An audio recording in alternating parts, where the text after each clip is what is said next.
Good evening, YouTube community. This is Angelus21241.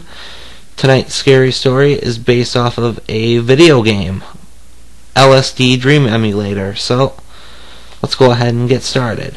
LSD Dream emulator. A few years ago, while searching for paranormal or creepy games, I came across an obscure Japanese PlayStation game called LSD Dream emulator. Despite the game releasing in extremely limited numbers, many ROM sites still had it available for download. Naturally, I downloaded it, converted, and started playing it. Unfortunately, the ISO was corrupted or incorrectly ripped, as I couldn't get any further than the title screen. And when I did, all I saw was a mess of color, and I heard a strange fuzzy sound, like radio static. I tried re-downloading the ISO many times, trying it from different websites, but every single one was the same. Strange colors, fuzzy static sound. I tried posting questions on various gaming sites, but hardly anyone had heard of the game. Even less played it. I learned that the game had a cult following both here and in Japan, and I eventually found a small Yahoo fan group dedicated to the game. I posted a question asking if anyone had managed to get the game working on any emulators, and a few days later I received an answer. Hi, I was one of the ripping group who released the LSD rip. We managed to successfully rip the game, but we had never managed to get it working on emulators, only on the original hardware. By this point, I had practically given up on it. I didn't have a PlayStation console, and my attention span was short, and I had long since moved on to other things like Aversion and Yume Nikki. Then earlier this year, LSD was released on the Japanese PlayStation Network. I remembered how much I tried to play it, even browsing eBay a few times in the vague hope that a cheap copy would surface. So I made an account, I bought a Japanese PlayStation card, and purchased the game. And after downloading and installing, I began playing it. The PlayStation logo came up as usual, but with SCEI instead, as it is a Japanese game. There was no copyright screen, but they had removed it from several other games as well. The intro video started playing after that. Different colored words bounced across the screen, spelling out "Linking the Sapient Dream" multiple times. Apparently this is what LSD stands for. I pressed the circle button and the game went to the title screen. There was no press start screen, and it just went straight to a title screen with 4 or 5 options: start, save, load, and options above start. There was a line of text telling you what day you were on. It displayed a day 1. I chose start. One thing I had learned from the Yahoo group was that the first day always started in a Japanese house with 3 floors. The contents of the house were random. The entire game was played in a first-person view. I walked along the hallway. I started in and walked into a bookcase, and the screen faded to white. That's the strange thing about this game. You can interact with anything. Walking into anything basically will move you into a new area, which the game calls linking. The white faded away and I was in a field. I couldn't see very far into the distance because every area had fog a few feet ahead of you. The graphics were pretty basic, with most having no texture to them. I walked onwards, eventually bumping into a tree, which sent me into another area.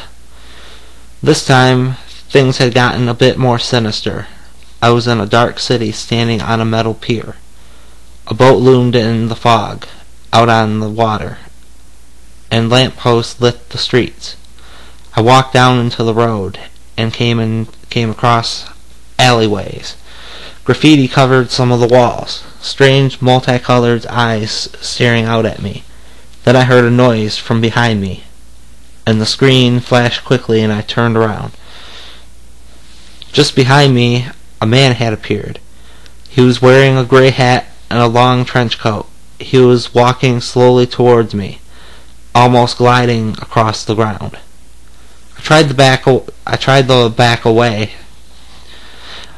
to walk backwards to get away, but my controller wasn't responding, and he was getting closer.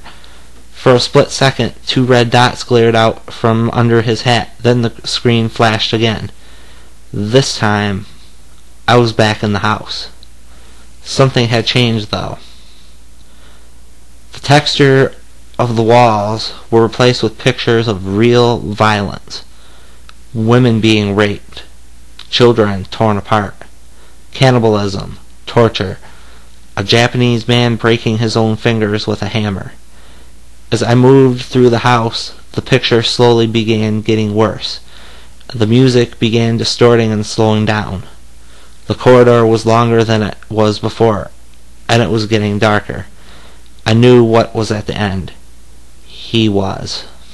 I moved onwards, the bile rising in my throat and fighting the urge to vomit as the pictures began escalating into terrible levels of obscenity and violence.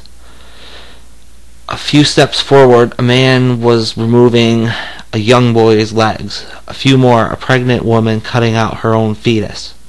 Further still, a gang of men cut a cow to pieces, wrapping the internal organs around their bodies. Closer to the end, people being forced to eat the corpse of a child, vomiting as they ate parts of him. Finally, I reached the end of the corridor. The screen faded to black and a line of text appeared on the screen. http://isdgmm.html. I wrote the link down quickly, and a few seconds later the game faded to white again and returned to the title screen. This time the status said D-Day 00. I tried to choose start again, but the game wouldn't let me continue. I restarted the PS3 and the status went back to day 1. Before playing it again, I tried the link. It still worked and a page came up, filled with Japanese writing. Further down the page, there is a picture of the gray man as he normally appeared. I can't read Japanese, but one of my friends could. He had lived in Japan for a few years, so he could read and speak the language fluently. I copied the writing down and called him up. After he showed up, I spent the next few hours telling him what had happened. Obviously, he didn't believe me. Who would?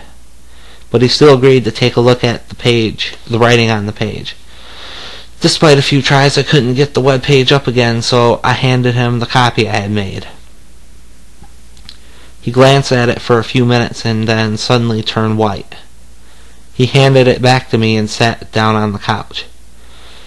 He was silent for 5 minutes. Then he told me what it said. If you are reading this, well done. You have seen the man as he is. What he did to me as I slept, as I dreamt his dark nightmare. You have also seen it.